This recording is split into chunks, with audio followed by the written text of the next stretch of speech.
Bonjour messieurs, dames, ici Éric Leray de l'émission Occident.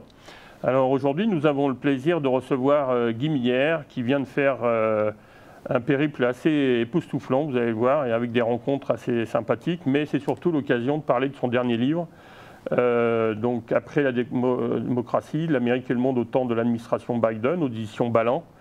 Alors je peux vous dire que ça a été très difficile de se procurer, donc on va en parler justement. La difficulté d'assumer la liberté d'expression un peu partout en Occident, même là, c'est remis en cause. Et Guy fait partie des victimes. Alors bonjour Guy, merci pour votre patience. Bonjour, On est désolé du délai, mais je pense que vous allez voir, ça va rendre hommage à votre travail. Alors pas de dans un problème. premier temps, donc je rappelle que nous sommes donc avec Guy Millière, donc, qui est un spécialiste de l'Amérique, qui a écrit plusieurs livres sur la famille Bush, sur Obama, sur Trump, et là, il a une réflexion sur l'ère Biden. Donc on va d'abord peut-être un petit commentaire. On a assisté en Israël au retour de Netanyahou, et puis il y a eu l'élection au Brésil, et ça nous met en lien avec votre réflexion, parce que là aussi, il y a eu des fraudes. Alors, pour vous, est-ce que c'est positif le retour de Netanyahou en Israël? Bien évidemment, c'est positif. Je dirais que pour la première fois depuis longtemps, il y a la possibilité de constituer en Israël un gouvernement qui sera un gouvernement véritablement conservateur. Et je dirais que c'est ce dont Israël a besoin dans le contexte actuel, dès lors qu'en face d'Israël, il y a l'administration Biden qui n'est pas du tout une amie d'Israël.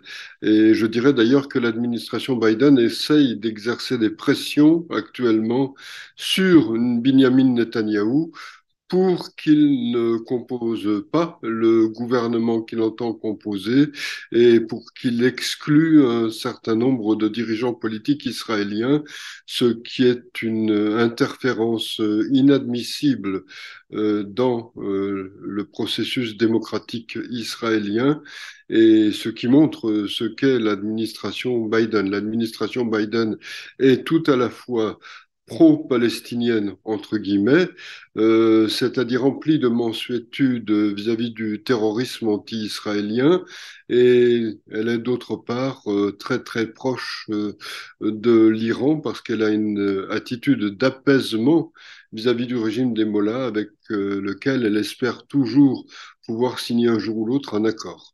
Alors, vous avez aussi fait quelques commentaires sur l'élection. On a vu au Brésil que là, c'est Lula qui a remporté, mais les élections sont contestées par Jair Bolsonaro, parce que là aussi, il y a eu des élections avec l'utilisation des machines électroniques où il y a eu beaucoup de dysfonctionnements. Mais on a vu là aussi une intervention de l'administration Biden pour soutenir Lula, qui est soutenu par la mafia et qui est quelqu'un de corrompu, et avec beaucoup de manifestations populaires. Là aussi, est-ce que vous soutenez Jair Bolsonaro dans sa démarche de Oui, contestation? bien évidemment, je soutiens Jair Bolsonaro. Jair Bolsonaro a enclenché des réformes très positives et très fécondes pour le Brésil, et je dirais qu'il a le soutien d'une très large partie de la population brésilienne. Il semble flagrant que les élections au Brésil ont été des élections frauduleuses, et je dirais qu'il y a d'ailleurs un soulèvement assez large de la population brésilienne dont on ne parle pas dans les grands médias occidentaux, et il y a une contestation des résultats de cette élection qui s'est déroulée dans des conditions très suspectes, pour ne pas dire inadmissibles. Je dirais que la démocratie n'a pas été respectée au Brésil, et il y a une tendance assez inquiétante à ne pas voir la démocratie respectée dans un nombre croissant de pays. Et je dirais que c'est quelque chose qui devrait inquiéter beaucoup plus que ce n'est le cas actuellement. C'est bien. Alors, pour la sortie de votre livre, je rappelle que nous sommes avec Guy Millière pour son livre Après la démocratie, l'Amérique et le monde au temps de l'administration de Biden, après son livre d'ailleurs après Trump. Alors là, vous avez fait un voyage en France pour la sortie de votre livre. Alors vous avez fait une conférence à Paris et à Marseille. Et vous avez fait une belle rencontre puisque vous avez rencontré Jacques Garello, qui est un de vos grands amis. Pouvez-vous nous rapporter un peu comment s'est passé ce voyage pour parler de votre livre et de votre réflexion? Ben, je dirais que, bon, pour ce qui concerne Jacques Garello, c'est un ami depuis plus de 30 ans et c'est quelqu'un que je tenais à revoir. Et comme j'étais à Marseille, j'ai décidé de passer le voir. La conférence à Marseille s'est très bien passée. J'ai en fait deux conférences à Paris qui se sont très bien passées aussi. Ce qui s'est bien passé en supplément est une émission de télévision que j'ai faite avec Yvan Rioufol, qui a eu un gros impact. Et Yvan Rioufol est quelqu'un pour qui j'ai de l'amitié et de l'estime depuis très longtemps. C'est quelqu'un de remarquable sur tous les plans. Ce qui se passe plus mal dans le contexte français est le boycott que peut subir mon livre. Je dirais qu'après l'entretien avec Yvan Rioufol et avant un entretien que j'ai accordé à Frédéric Frédéric Tadei, Tadei. qui est quelqu'un pour qui j'ai beaucoup d'estime aussi, le livre était monté dans les 100 premières ventes d'Amazon et soudain, il a disparu et il n'a plus été possible de l'acheter sur Amazon. C'est la même chose sur la Fnac.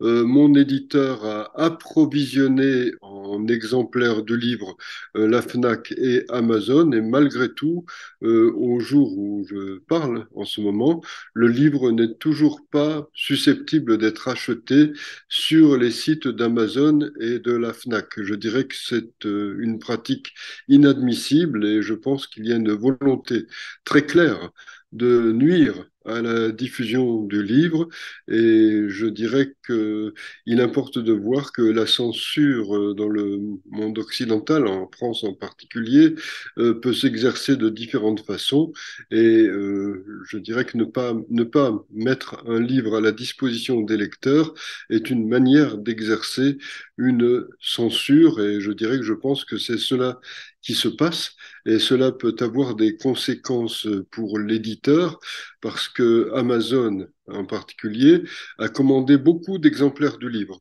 et donc Amazon après avoir commandé beaucoup d'exemplaires du livre ne permet pas de l'acheter. Qu'est-ce que cela peut signifier? Cela peut signifier qu'à un moment donné Amazon pourra dire à l'éditeur nous avons trop d'exemplaires du livre, nous vous renvoyons ces exemplaires et dès lors nous vous demandons de nous les racheter. Cela peut créer des difficultés financières pour un éditeur et je dirais que ce genre de pratique très douteuse doit être dénoncée. L'augmentation des tarifs, parce que j'ai vu votre livre qui était vendu à 60 ou 80 dollars. Ben, je Ou dirais 80... que effectivement, il n'est pas disponible sur le site d'Amazon, mais sur le site d'Amazon, on trouve la possibilité de l'acheter d'occasion, entre guillemets, à des prix absolument exorbitants, un prix multiplié par 4. Et je dirais que c'est quelque chose qui ne peut que dissuader les lecteurs. Je dirais que c'est fait pour dissuader les lecteurs, d'ailleurs. Ça fait... Alors, je voulais revenir sur Jacques Garello 2 minutes. Est-ce que vous pouvez nous expliquer, parce que j'ai fait l'interview de Pierre Garello, son fils, pour le journal Les Libertés il y a quelques semaines ici dans nos studios. Pouvez-vous nous rappeler l'importance de Jacques Garello du point de vue de la pensée classique libérale conservatrice en France? Oui, mais je dirais que Jacques Garello a été au cœur de la diffusion des idées libérales en France pendant plusieurs décennies. Et je dirais que sans le travail remarquable de Jacques Garello, les idées libérales n'existeraient ou n'auraient pas existé du tout ou quasiment pas dans le contexte français. Jacques Garello a dirigé l'ALEPS, l'Association pour la liberté économique et le progrès social, pendant de nombreuses années. Il a contribué à la publication de tout un ensemble de livres libéraux essentiels, dont des livres de Friedrich Hayek. Et je dirais que c'est quelqu'un avec qui j'ai travaillé de près pendant des années, et c'est quelqu'un pour qui j'ai une amitié fraternelle. C'est un peu de la même trempe que Jean-François Revel, un peu.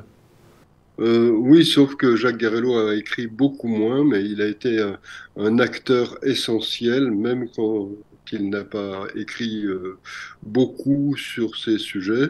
Cela a été aussi un grand professeur d'économie à l'université d'Aix-en-Provence, et il a créé quelque chose qui existait pendant des années, qui est l'université d'été de la nouvelle économie, dans le cadre de laquelle il invitait tous les ans des économistes très importants venus du monde entier.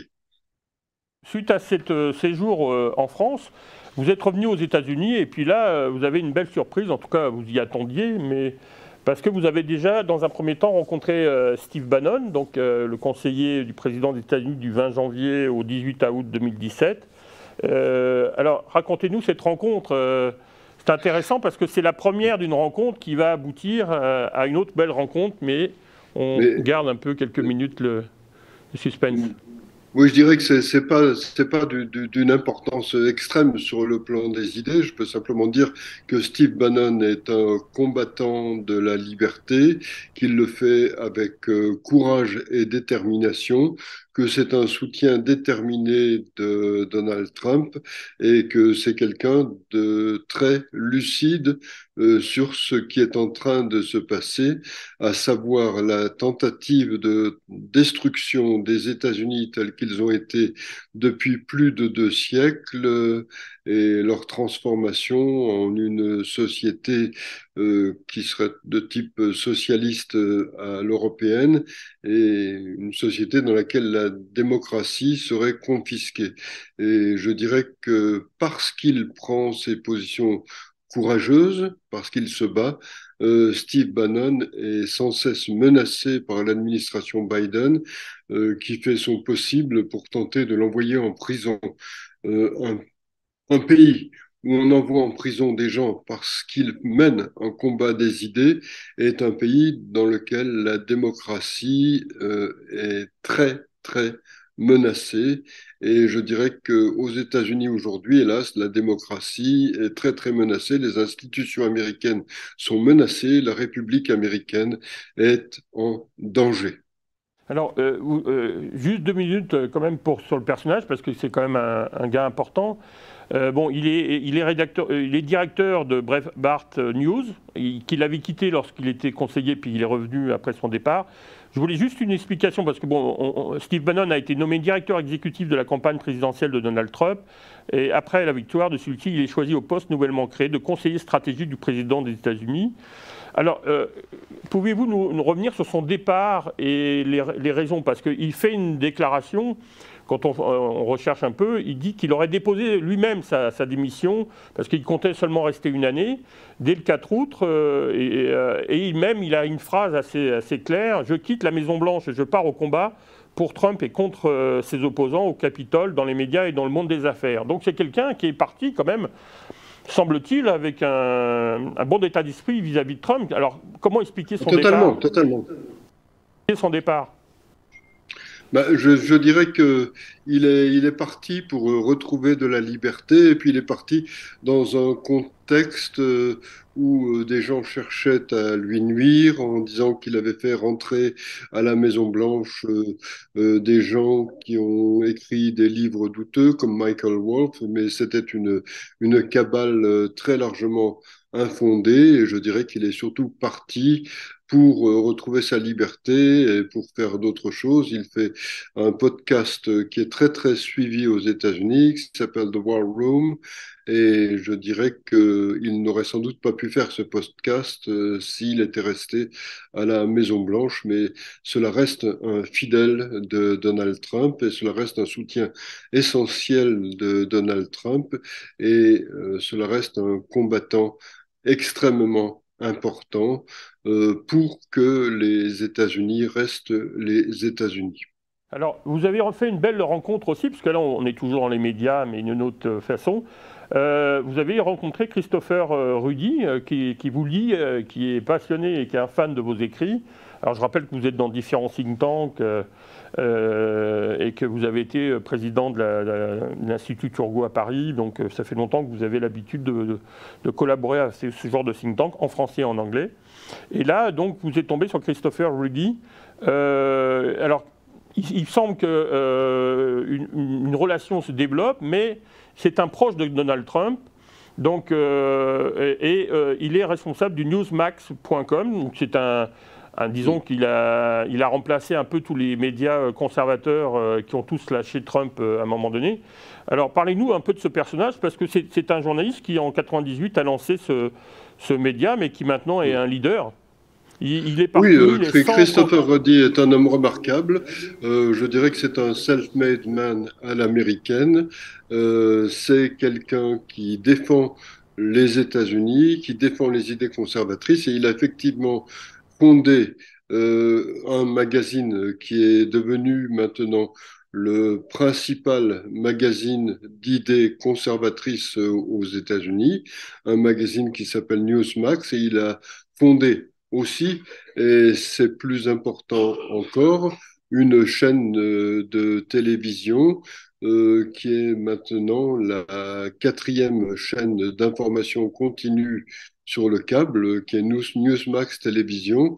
Et dès lors que Fox News s'est recentré un petit peu ces dernières années, Newsmax Télévision est maintenant la principale chaîne conservatrice et une chaîne qui soutient Donald Trump dans son combat. Et je dois dire que j'ai une excellente relation avec Christopher Ruddy, qui est un homme ouvert, qui est un homme généreux et qui est un authentique combattant de la liberté américaine. Alors, d'après Britain Telegraph, il a classé Rudy parmi les 100 conservateurs les plus influents aux États-Unis. Et ce monsieur vous a invité, alors que Trump venait de déclarer sa candidature, ou en tout cas pratiquement en même temps, à votre retour de France. Vous êtes reparti donc à Miami et vous avez fait une belle rencontre. Oui, je dirais que Christopher Ruddy m'a proposé que l'on dîne ensemble à Mar-a-Lago, la propriété dans laquelle réside Donald Trump, et il m'a proposé de rencontrer Donald Trump. Donc j'ai passé une soirée à Mar-a-Lago. Et cela a été l'occasion de rencontrer brièvement Donald Trump. C'était une rencontre brève, dans la mesure où Donald Trump a beaucoup d'activités, mais en tout cas, ce qui a été clair pour moi, c'est d'une part que contrairement à ce que beaucoup de gens disent quand ils parlent de l'âge de Donald Trump, cela a été pour moi l'occasion de constater que Donald Trump a un dynamisme extraordinaire. Cela a été l'occasion pour moi de voir son charisme, cela a été l'occasion pour moi de voir sa détermination, et je ne doute pas que Donald Trump sera le candidat républicain en 2024 et qu'il a toutes les chances de gagner et de redevenir président. Je dirais que si vous regardez la déclaration de candidature de Donald Trump, vous pouvez voir qu'il a mis l'accent sur quelque chose qui est très souvent laissé de côté. Et ce quelque chose, c'est le système électoral employé par les démocrates aux États-Unis. Donald Trump est le seul à oser critiquer ce système. Je dirais qu'à l'intérieur de mon livre Après la démocratie, je consacre un chapitre entier au fait que l'élection de novembre 2020 a été volée non pas à Donald Trump, mais au peuple américain lui-même, aux électeurs de Donald Trump. Et j'explique comment cela s'est passé. Il est absolument impossible d'expliquer cela dans les grands médias, sans on se fait immédiatement traiter de complotistes, d'affabulateurs. Tous les éléments sont là. Et je dirais que, hélas, lors des élections de novembre 2022, les élections qui viennent d'avoir lieu, il y a eu à nouveau l'utilisation dans la quasi-totalité des États démocrates du même type de moyens frauduleux. Et Donald Trump dit les élections aux États-Unis ne redeviendront des élections dignes de ce nom, ne redeviendront des élections démocratiques que lorsqu'un certain nombre de pratiques auront disparu. Et je dirais que ce qu'il demande, c'est très simplement le retour à un fonctionnement électoral qui existait il y a encore 20 ans, 30 ans aux États-Unis et qui existe dans les pays d'Europe, c'est-à-dire vote avec bulletin papier, avec présentation d'une pièce d'identité pour prouver que l'on est bien la personne qui vote, avec recours exceptionnel au bulletin de vote par correspondance, c'est-à-dire qu'on peut voter par correspondance si l'on n'est réellement pas présent, si l'on est très malade, etc. Suppression de ce que l'on appelle aux États-Unis le ballot harvesting, c'est-à-dire la possibilité de récolter les bulletins, c'est-à-dire de ramasser les bulletins. Et je dirais que ramasser les bulletins, c'est pas simplement ramasser des bulletins qui ont été remplis par des personnes, c'est aussi ramasser des bulletins en blanc qui ont été envoyés, qui sont dispersés dans la nature et que l'on peut remplir après coup pour procéder aux ajustements permettant de faire passer son candidat devant.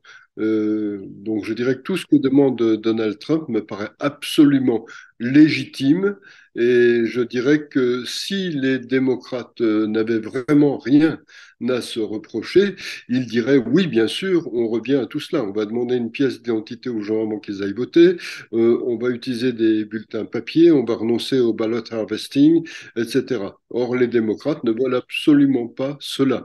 Je dirais que ça devrait poser des questions à un certain nombre de gens. Les élections américaines sont des élections frelatées pour le moment, et je dirais que si rien ne change sur ce plan, les démocrates sont quasiment assurés de gagner toutes les élections. C'est très facile pour eux de gagner toutes les élections à partir de maintenant. Et Donald Trump demande, exige une réforme de ces procédures. Il exige le respect de la démocratie. Il exige le retour à des procédures dignes d'un pays démocratique. Je voulais juste revenir sur le début du livre parce que vous êtes passé au deuxième chapitre, là, mais c'est parfait. Je rappelle, messieurs, dames, que nous sommes avec Guy Millière pour parler de son livre Après la démocratie, l'Amérique et le monde au temps de l'administration Biden aux éditions Ballant. Donc, effectivement, vous avez commencé votre livre et ça me paraissait important de souligner l'éthique dans laquelle vous basez. Vous dites que le respect des faits doit rester un but essentiel pour toute personne affirmant vouloir informer. Ce doit être non seulement un but, mais une responsabilité éthique. Ceux qui attendent des informations veulent trouver dans celles-ci des moyens de comprendre le monde dans lequel ils vivent. Seule cette compréhension est à même de leur permettre de décider et de prendre position en connaissance de cause. Ne pas donner les moyens de comprendre le monde détruit la possibilité de décider, de prendre position en connaissance de cause et détruit dès lors la démocratie et la liberté.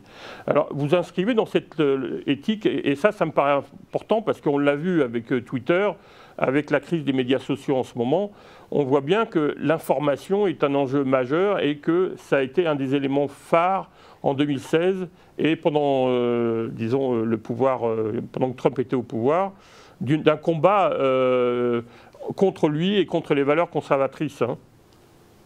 Oui, mais je dirais que la démocratie, c'est la possibilité pour une population de choisir en connaissance de cause. Et si on n'a pas la connaissance, on ne peut pas choisir en connaissance de cause. Et je dirais que sur ce plan, la démocratie est largement biaisée, confisquée dans l'essentiel des pays démocratiques. Si je regarde la façon dont les choses se passent en France, je dirais que les électeurs, très souvent, n'ont pas la possibilité de choisir en connaissance de cause parce que tout un ensemble de dimensions de l'information se trouve occulté. Et donc les électeurs choisissent dans un contexte d'occultation d'un grand nombre d'informations. Je dirais que c'est la même chose aux États-Unis. Je dirais qu'aux États-Unis, pour ne prendre que ce seul exemple, mais je pourrais prendre une multitude d'autres exemples, lors des élections de novembre 2020, malgré les protestations de Donald Trump qui disait le recours au bulletin de vote par correspondance tel qu'il se fait maintenant va mener à des fraudes, personne n'a voulu reconnaître ce qu'il disait, prendre en compte ce qu'il disait. Et puis il y a une deuxième dimension extrêmement grave qui a joué. Tout le monde savait à ce moment-là, parce que le fils de Joe Biden avait oublié un ordinateur chez un réparateur du Delaware, tout le monde savait que le fils de Joe Biden était quelqu'un qui avait mis en place avec son père des circuits de corruption massive. Et je dirais que tous les éléments étaient là, tous les éléments étaient disponibles.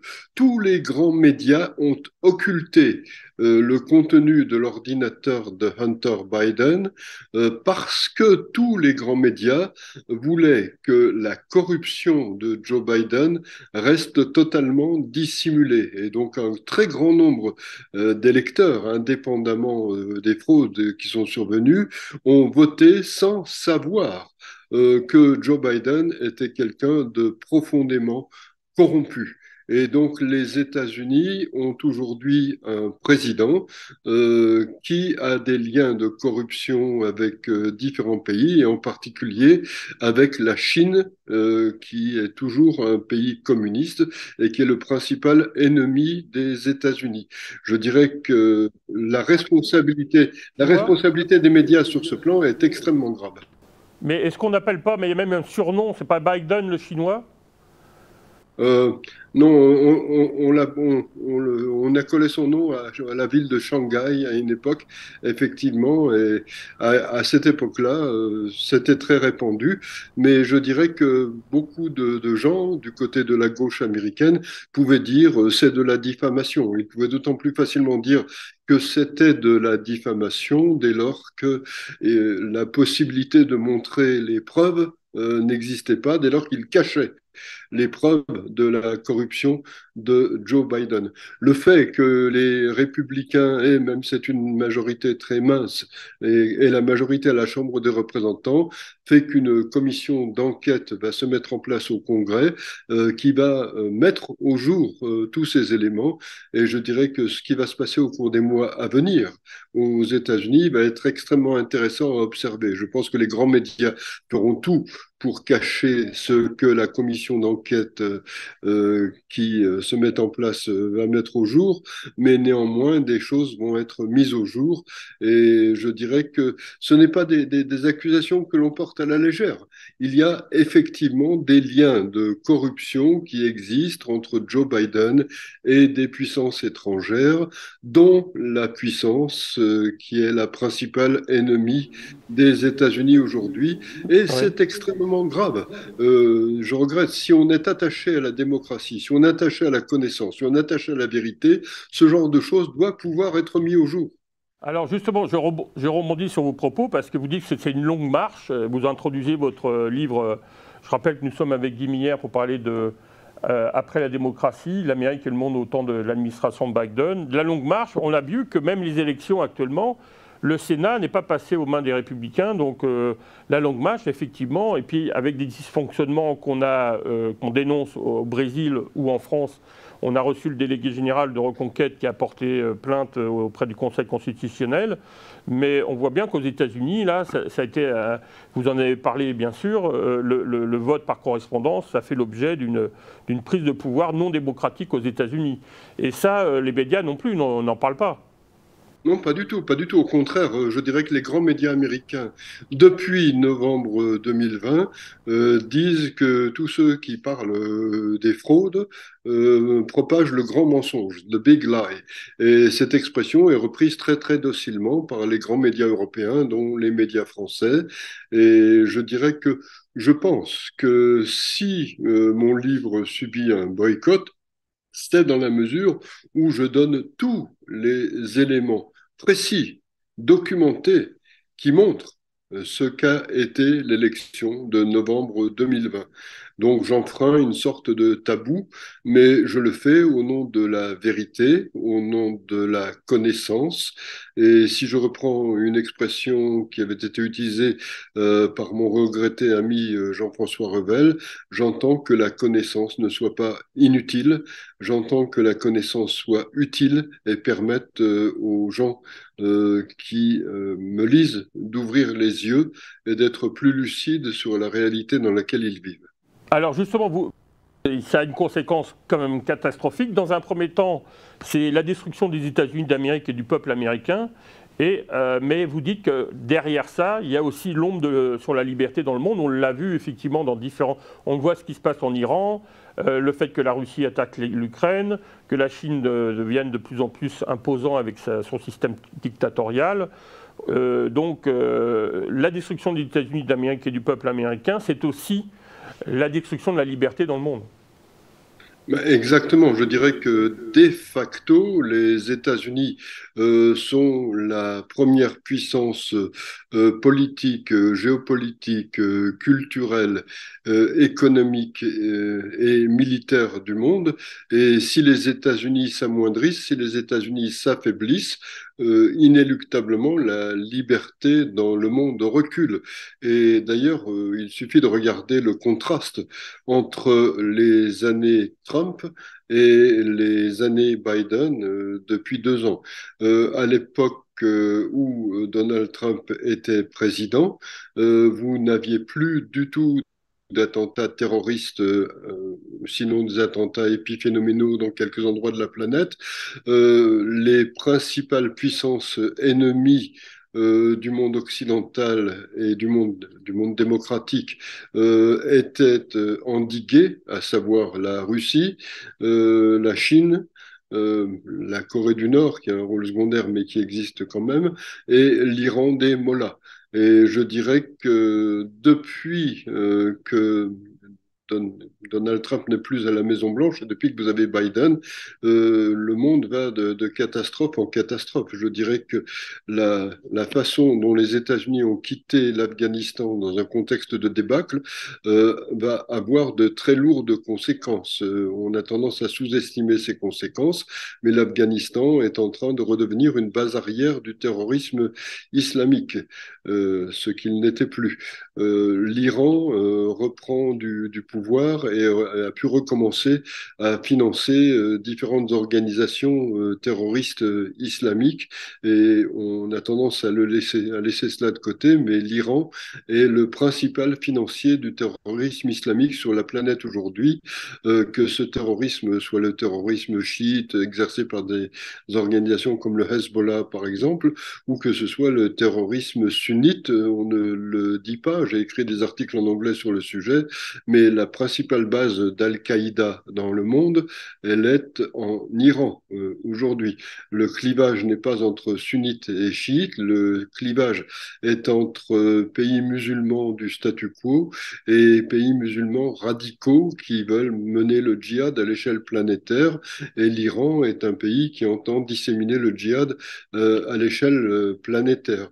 La Chine affirme de plus en plus sa volonté de puissance depuis que Joe Biden est à la Maison Blanche et la Chine ne cache pas sa volonté de s'emparer de l'île de Taïwan. Si elle s'emparait de l'île de Taïwan, elle aurait un quasi-monopole dans le domaine de la fabrication de semi-conducteurs et elle tiendrait toutes les eaux de circulation maritime, du commerce maritime en Asie orientale, ce qui serait catastrophique pour le monde occidental. Et puis, bien évidemment, la Russie a déclaré la guerre à l'Ukraine et mène une guerre extrêmement destructrice qui a des conséquences planétaires. Poutine ayant commis une très grave erreur d'estimation en lançant cette guerre détruit aussi la Russie par la même occasion, mais la facture totale de la guerre en Ukraine va être très très élevée Et je dirais que si Donald Trump était toujours à la Maison-Blanche, vous n'auriez rien eu de tout cela et vous n'auriez pas de guerre en Ukraine actuellement. C'est absolument certain. Alors, justement, vous finissez par Après la démocratie, qui est le titre de votre livre. Je rappelle, messieurs, dames, nous sommes avec Guy Minière pour parler d'Après la démocratie, l'Amérique et le monde au temps de l'administration Biden, aux éditions Ballant. Alors, il y a quelque chose qui est quand même surprenant. Alors, vous allez nous expliquer sûrement qu'il y a une pression sur toutes les institutions, on l'avait expliqué plusieurs fois, mais avec l'application de la philosophie ou de l'idéologie de Gramsci, qui parlait des noyautages de certains réseaux, que ce soit éducatifs ou politiques ou administratifs.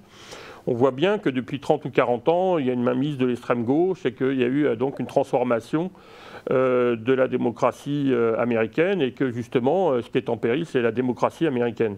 Alors, mais comment expliquer qu'il y a en fait peu de réactions, en tout cas même on l'a vu au niveau des élections. Alors bien sûr, il y a les fraudes qui peuvent être une explication, qui sont massives, hein, parce qu'on l'a vu qu'il y avait plus de 40 millions de votes par correspondance, donc il y a eu beaucoup de malversations. On voyait dans certains États des républicains en tête et qui devenaient perdants le lendemain ou 2 ou 3 jours plus tard.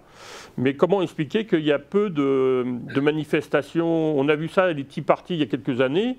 Mais est-ce que là, il y a eu aussi une opération de pression de la part de l'administration Obama? Parce qu'on peut dire que Biden n'est que l'instrument de la politique d'Obama.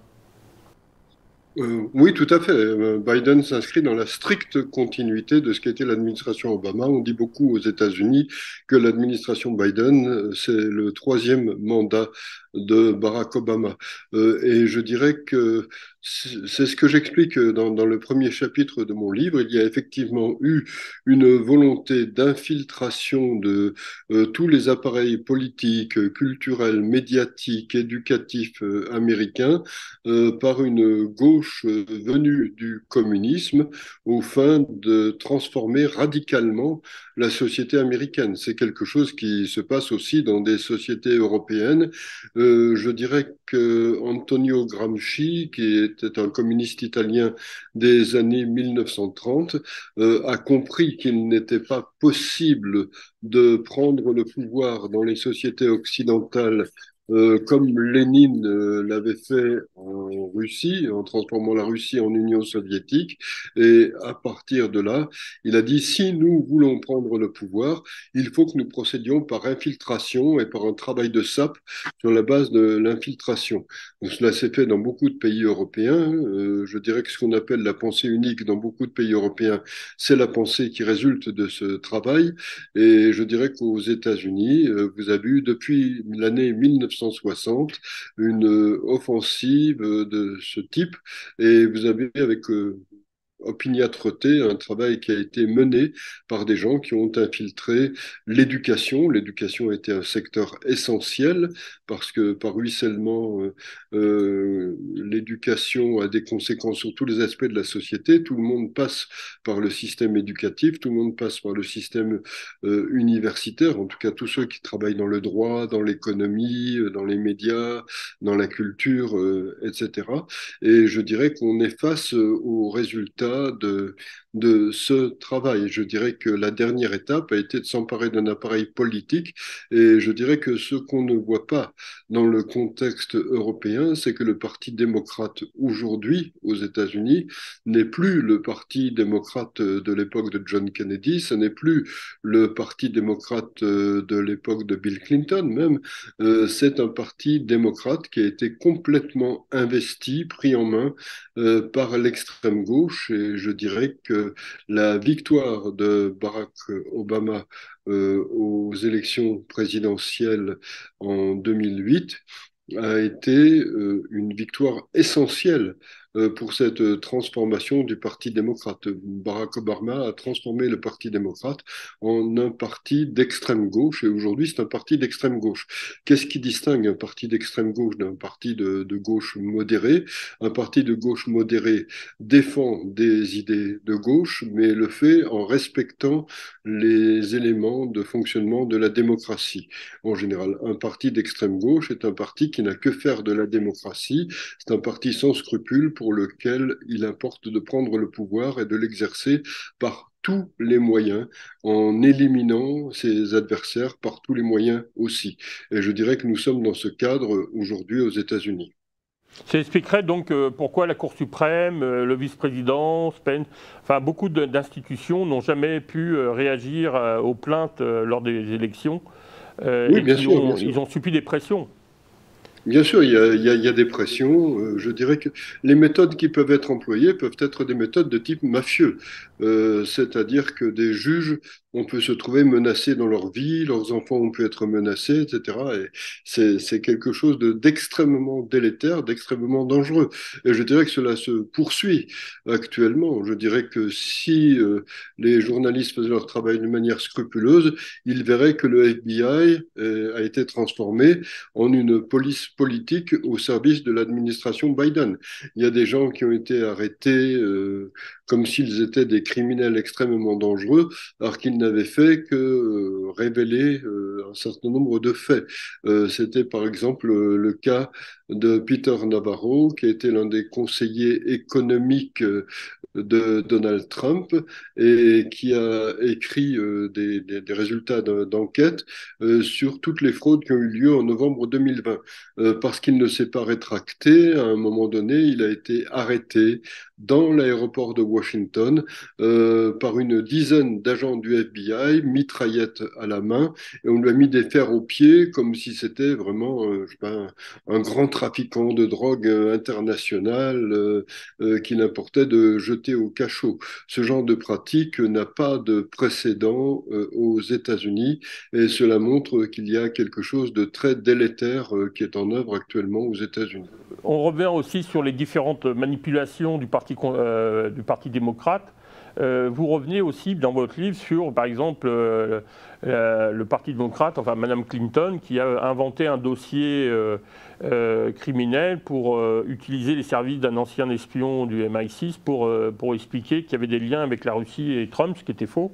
Il y a eu aussi des procédures d'impeachment, donc on l'a vu quand même que ce que vous appelez cette différence entre une gauche traditionnelle à la Kennedy et une gauche extrême gauche, c'est aussi d'aller jusqu'à faire une sorte de coup d'État permanent, quoi. Oui, oui, tout à fait. Je dirais que de facto, cette extrême gauche qui s'est emparée du Parti démocrate pensait tenir le pays politiquement avec Barack Obama. Ils ont eu 8 années de présidence de Barack Obama pour installer un État profond et pour s'emparer vraiment de quasiment tous les rouages du pays. Et ils ne s'attendaient absolument pas à ce qu'en 2016, quelqu'un vienne jouer le rôle du chien dans un jeu de quilles et vienne risquer de perturber leur système et ensuite de pouvoir le détruire.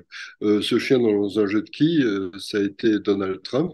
Et je dirais que dès qu'il leur est apparu que la volonté de ridiculiser Donald Trump, de le traiter de clown, etc., ne fonctionnait pas et que Donald Trump avait une chance d'être élu président, ils ont commencé à tout faire pour le démolir. Le premier élément pour la démolition, c'était effectivement l'accusation de collusion avec la Russie, entre guillemets, accusation qui ne reposait sur strictement rien, sinon effectivement un dossier fabriqué à la demande du Parti démocrate et de la campagne de Hillary Clinton. Ensuite, comme Donald Trump a été élu, tout a été fait pour qu'un procureur spécial soit nommé pour enquêter sur cette collusion avec la Russie qui n'existait pas. Et ensuite, vous avez eu une première procédure de destitution, une première procédure d'impeachment qui ne reposait également sur rien et qui était menée en contravention avec toutes les règles constitutionnelles américaines. Et ensuite, vous avez eu le vol de l'élection de novembre 2020. Et comme vous avez eu une grande réaction de la population américaine contre le vol de l'élection. Ça s'est appelé le mouvement Stop the Steal, arrêtez le vol. Vous avez eu le piège qui a été tendu au soutien de Donald Trump le 6 janvier 2021 à Washington. Le piège a marché, s'est refermé. Vous avez eu un rassemblement pacifique à Washington. Vous avez des éléments provocateurs qui ont cassé des vitres du Capitole. Vous avez eu la police du Capitole qui a incité des gens à rentrer. Un certain nombre de gens ont accepté de rentrer.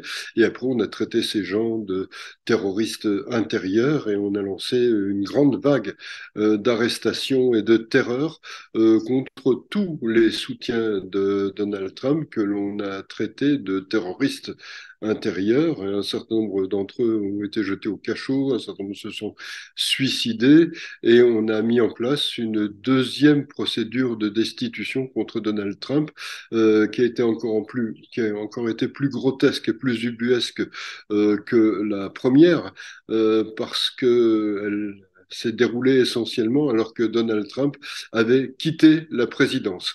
Donc, comment destituer un président qui n'est plus à la présidence, cela aurait dû sembler complètement absurde à tout un ensemble de gens, mais ça n'a pas semblé absurde à quiconque. Et donc, il y a eu une procédure de destitution de quelqu'un qui ne pouvait pas être destitué puisqu'il avait quitté la présidence. Mais lors de cette procédure, des faux documents et des faux témoignages ont été utilisés. Et ensuite, je dirais que les choses ont continué jusqu'à quasiment aujourd'hui. Vous avez eu une pseudo-commission sur l'insurrection du 6 janvier qui n'a jamais été une insurrection. Et cette commission qui a été composée elle-même en contradiction avec toutes les règles de fonctionnement du Congrès. Et cette commission n'a aucune validité. Une commission du Congrès est une commission dans laquelle vous avez des membres du parti majoritaire, de facto c'est le Parti démocrate, mais aussi des membres du parti minoritaire choisis par les dirigeants du parti minoritaire. Et le parti minoritaire, c'est le Parti républicain. Dans cette commission, vous avez eu deux membres du Parti républicain qui venaient d'être exclus du Parti républicain parce qu'ils s'étaient ralliés aux démocrates. Et ces gens ont été choisis par les démocrates et pas du tout choisis par les républicains. Donc cette commission était une véritable imposture et je dirais que cette commission a existé jusqu'aux élections qui viennent d'avoir lieu. Justement, je voulais revenir là-dessus sur des choses. D'abord, est-ce que ça veut dire que la commission McCarthy, qu'on a connue dans les années 50 et 60, avait compris les enjeux avant les autres et qu'on a dénoncé, mais que peut-être par les excès qu'il y a eu dans le cinéma, mais enfin, il y a eu quand même des procès d'espionnage. On se rappellera du couple par rapport à la bombe atomique. Donc, il Oui, y a mais eu quand même. on a tendance à effectivement caricaturer ce qui s'est passé au début des années 1950 aux États-Unis. Je dirais qu'au début des années 50 aux États-Unis, vous avez eu deux affaires d'espionnage communiste au service de l'Union soviétique qui ont émergé dans la vie politique américaine. La première, c'est effectivement l'affaire Rosenberg, et l'affaire Rosenberg concernait la transmission des secrets de fabrication de l'arme atomique à Joseph Staline. Et je dirais que cette transmission est quelque chose qui était effectivement extrêmement grave. Ça a débouché sur la course à l'armement atomique et ça a eu des conséquences jusqu'à aujourd'hui. Donc, Julius et Ethel Rosenberg ont été condamnés, ils ont été exécutés, ils sont passés sur la chaise électrique. Mais vous avez une deuxième affaire qui a éclaté, dont on parle quasiment pas dans le contexte français et en dehors des États-Unis, qui est l'affaire que l'on appelle aux États-Unis l'affaire Chambers-Fils. Whittaker Chambers était journaliste, rédacteur en chef d'un des plus grands hebdomadaires américains de l'époque. et il a vu que quelqu'un qui s'appelle Alger Hiss allait être nommé à de très hautes fonctions dans la politique étrangère américaine sous Harry Truman. Et il a dit, je ne peux pas me taire, et il a révélé, Alger Hiss était son chef de réseau d'espionnage, et lui-même a reconnu qu'il avait été communiste dans le passé. Donc il a sacrifié sa carrière. Alger Hiss n'a pas fini à ces très hautes fonctions et a fini en prison.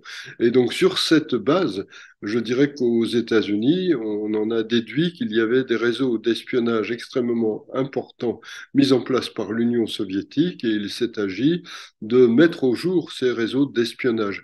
Et vous avez une commission qui existait, qui est la commission des activités anti-américaines, qui a siégé et qui a mis au jour un certain nombre de ces réseaux.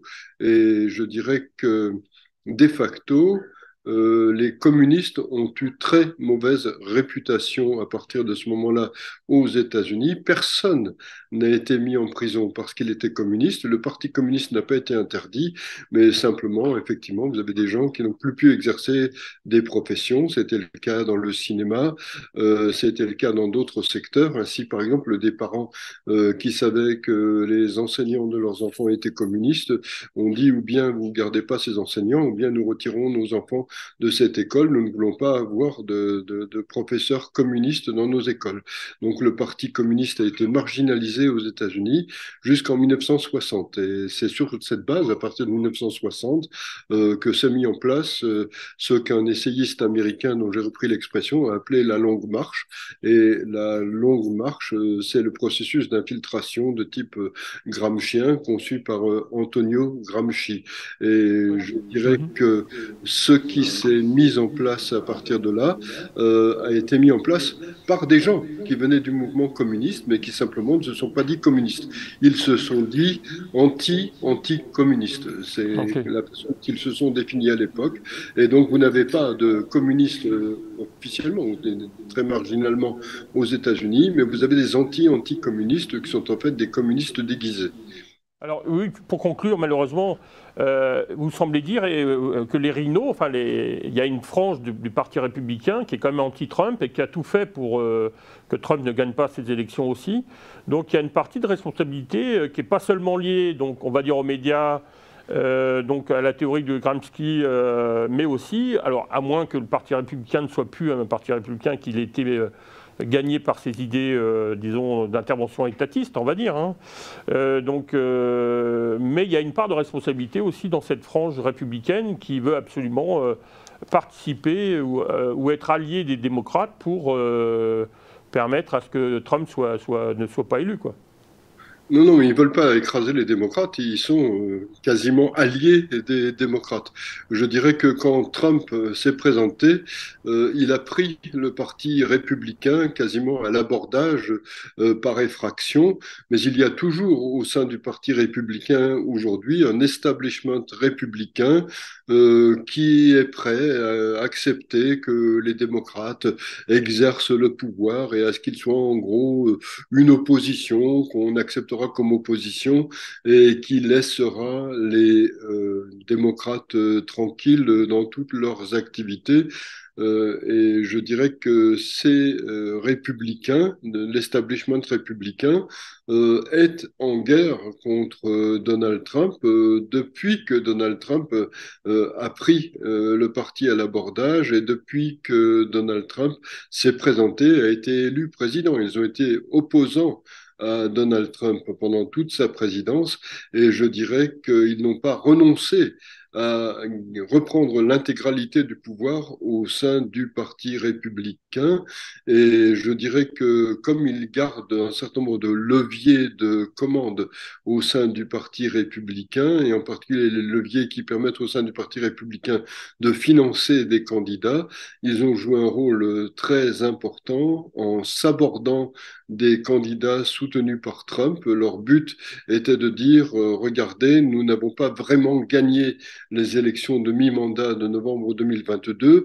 C'est à cause de Trump parce qu'il a présenté des mauvais candidats et donc nous devons choisir d'autres leaders que Donald Trump. Il y a une opération menée contre Donald Trump par les démocrates qui dure depuis 2000 2015, depuis qu'il s'est présenté à la présidence, et vous avez en parallèle une action menée par l'establishment républicain pour reprendre le pouvoir au sein du Parti républicain et pour en évincer Donald Trump. Donald Trump est confronté tout à la fois à l'hostilité dangereuse des démocrates et à l'hostilité tout aussi dangereuse de l'establishment républicain.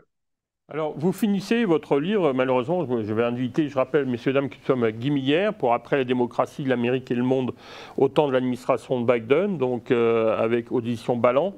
Alors, vous concluez par deux phrases importantes de deux conseillers importants, James Bernard, un grand politologue américain qui affirme qu'il est difficile d'imaginer que certains êtres humains puissent souhaiter la mort d'une civilisation, et une autre citation donc de William G. Bennett, ministre de l'Éducation sous Ronald Reagan, qui lui, donc ça je vais la lire plus d'une façon entière, ceux qui rêvent de l'anéantissement des États-Unis et d'un monde dominé par la Chine ne savent pas, pour la plupart d'entre eux, de quoi ils rêvent. C'est le point commun de tous ceux que le totalitarisme fascine. Il y a toujours chez ceux que le totalitarisme fascine un penchant pour la destruction qui ressemble au nihilisme. Et ça, on parle de 2010. Donc c'est quand même deux visionnaires que vous citez, en 1964 pour James Bernard et 2010, qui ont comme dit, une sorte de prémonition de cette disons, chute potentielle des États-Unis et même de sa disparition.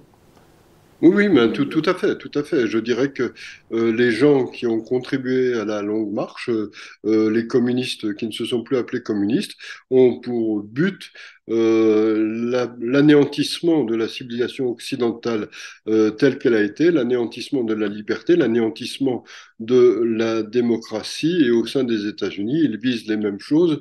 Ils visent à abolir la puissance américaine, à abolir la position de défense de la liberté qui est celle des États-Unis, et ils visent, dans ces conditions, à essayer de constituer un monde qui serait un monde plutôt de type totalitaire, après destruction de la puissance américaine. Et c'est ce qui est en jeu en ce moment. Je dirais que ce qui est en jeu désormais, c'est l'élection de 2024. Et je dirais que l'élection de 2024 aux États-Unis, et c'est ce que je décris dans mon livre, sera une élection de la dernière chance. Ou bien Donald Trump sera réélu président, et il y aura une chance de sauver les États-Unis et de sauver la démocratie et la liberté dans le monde, ou bien les démocrates conserveront le pouvoir et pourront approfondir leur action de destruction. Et si c'est le cas, je serai extrêmement inquiet pour la survie de la démocratie, de la liberté et de la civilisation occidentale.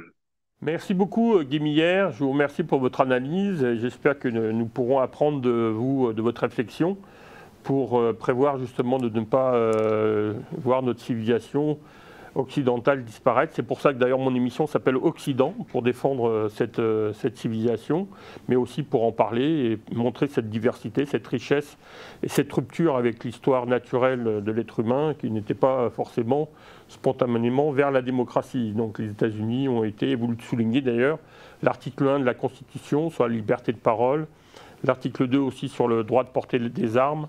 Vous expliquez aussi beaucoup comment l'immigration aussi a été un enjeu aussi important.